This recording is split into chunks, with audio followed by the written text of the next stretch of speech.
I'm Pascal. I'm the CTO at DHM Marketing, and I've spent years building Salesforce-powered solutions across MarTech, AdTech, and CX. Today, we're talking about what you really need to have ready before building your first customer journey. Hey, I'm Trent. I'm the head of growth at DHM. I'm focusing on scaling impact with Salesforce emerging tools, whether that's account engagement, marketing cloud, or the new core innovations. If you're just starting out with journeys, this episode's for you. So let's talk about what you actually need to get ready, because there's obviously a lot of excitement and noise around, customer journeys and how they're changing with some of the incumbent tools that Salesforce are putting out in the core platform or through Marketing Cloud. But most early stage efforts with these kinds of platforms kind of stumble because of things like bad tooling or creative, but because of missing foundations that are essential to setting up these journeys. So definitions are generally not aligned between these platforms. So when data is half wired and maybe your organization isn't clear on what success might look like, that's where we can run into some issues. Pass, you've had plenty of opportunities to set up journeys in various ways for lots of organizations. What do you think you need before you begin your first journey build? Oh, that's a great question, Trent. So personally, I think that the first thing you need to do is to decide, am I building a journey or am I building a program? A program is a set of journeys that sit together, but each individual journey should never really be more than 4 to 6 weeks at the max. Specifically, my key thing is you should only have one KPI per journey. So let's say you're talking about a new customer journey and you start saying things like, right, so what I want is when someone's purchased for the first time, I want them to opt into my newsletter. And then I want them to buy a second product. And I also want them to become a loyalty member. That's not a journey. That's a program. That's a program that's looking over the first 3 months of a customer life cycle. And that consists of 5, 6, 7 journeys, each of which have their own KPI. Yeah, it's a good call. Actually, I remember a couple of customers I've worked with over the years. I guess in the initial stages, people start to have an idea of what a journey might look like, and then they end up being as big as the wall behind me, right? So these programs end up rolling out, and there's so many components in them, catering for so many parts of the journey that, it's often really smart to come back and break them up and to address individual KPIs rather than having everything on one page, especially if it breaks. But what's your take on the strategy versus execution of this? So dividing them into two parts, should you plan fully or learn by doing? What do you think? I think you want a high level view of what's happening so that you have a plan before you get started. The biggest mistake people make is waiting too long before they're actually doing some of this work. So people will go out of their way to make sure they have all of their data that's perfect. They have all their interactions planned out, and you don't really want to wait that far. As long as you have some idea about the goal that you're trying to do, you can start building some of the initial journeys. The most important thing is going live, because once you've done one, you suddenly realize things about your data that you didn't know. And once you've done that, you really start to improve on what you're doing. Yeah, it's a good call. Actually, a lot of people don't really utilize or understand that there is actually version control in some platforms like Marketing Cloud Engagement that you can do and iterate on previous examples.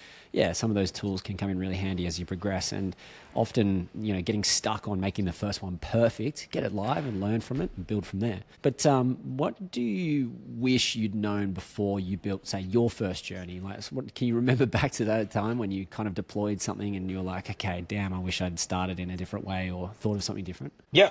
So the number one thing for me was when I did my first journey, I waited until everything was perfect. And that was a mistake, right? I thought I knew more about my customer data than I really did. I made sure I had all of my ducks in a row. I made sure I knew everything about everything that was going to happen.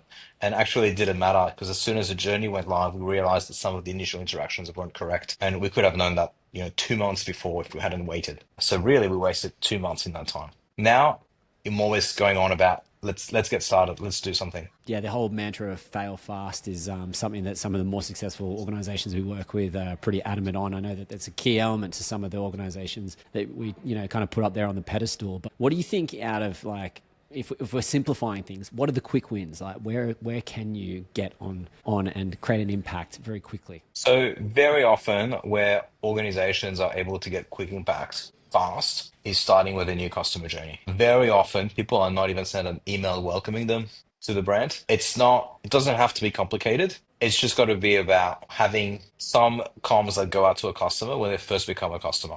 Maybe they've just purchased something. Maybe they're thinking about purchasing something, but having some interactions around that so that we can keep people who are at the point of buying or have just bought engaged. It's funny, right? Because sometimes organizations spend so much money acquiring that first customer, and as soon as they walk through the door, never get spoken to again. So it's pretty crazy that that's often where organizations fail to maybe start. Yeah, I was going to say, what was what do you wish you had done before you did your first journey?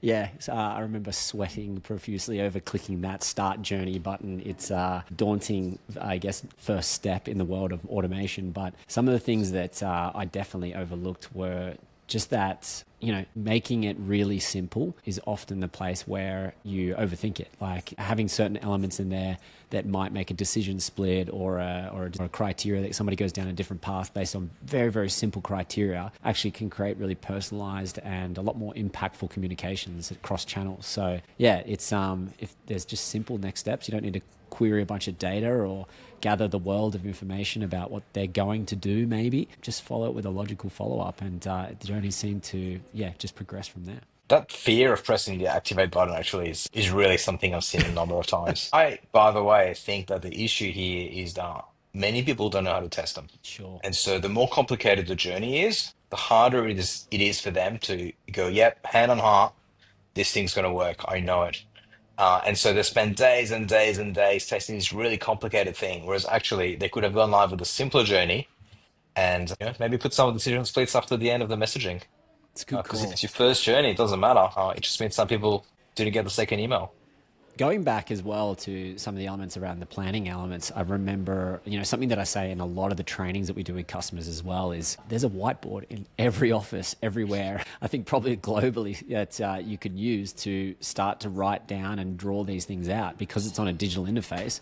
There's nothing stopping you getting your team into a room and actually collaborating and putting some of these things onto a whiteboard, especially when you understand maybe all the tools that you have inside of a journey. Review what you got, whether or not it's triggers and rules in account engagement or decision splits inside of a marketing cloud engagement. There are lots of different tools at your options, but once you've had a look through or done the light enablement on those, get on a whiteboard and collaborate with your employees. And there's probably a bunch of things that will surface from it, but careful with too many steps. You'll end up having to create all those Oh, emails, right? you know how much I love a good whiteboard. There's one behind you right now.